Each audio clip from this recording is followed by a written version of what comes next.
अनंत आज बहुत व्याकुल था। सोमवार की सुबह थी और उसे एक अजीब सी मानसिक भारीपन ने घेर रखा था।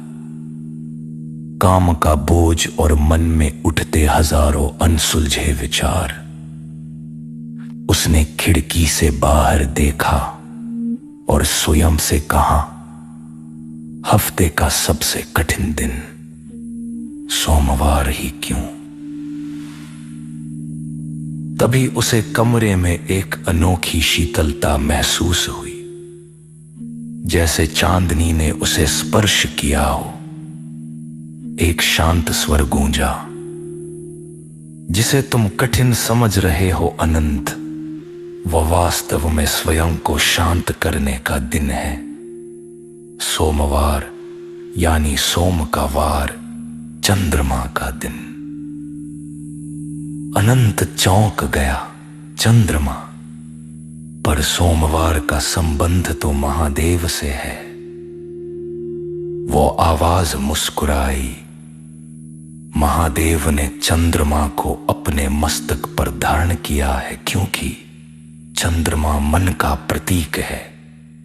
सोमवार वह द्वार है जहां से तुम अपनी भावनाओं के गहरे सागर में उतरते हो।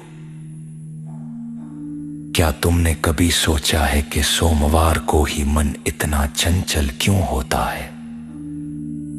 सुनो, विज्ञान कहता है कि मानव शरीर में 70% जल है।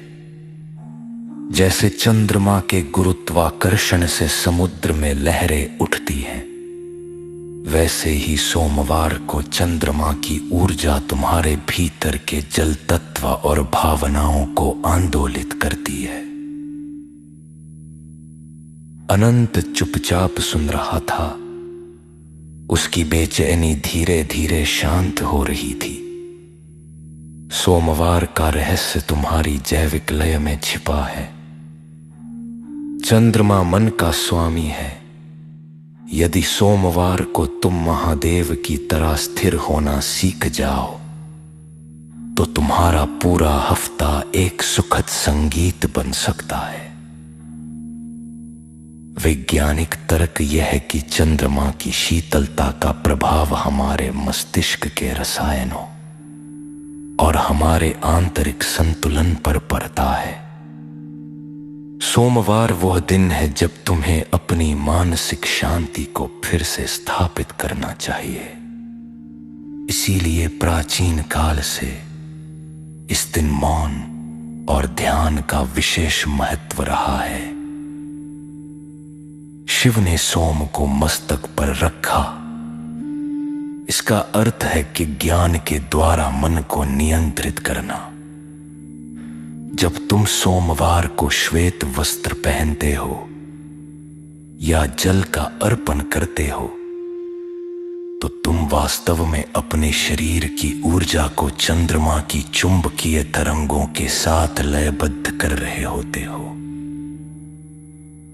अनंत ने एक लंबी और गहरी सांस ली। उसका मन अब भारी नहीं था।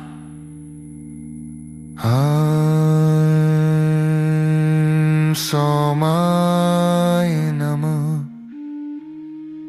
काल ही सत्य है।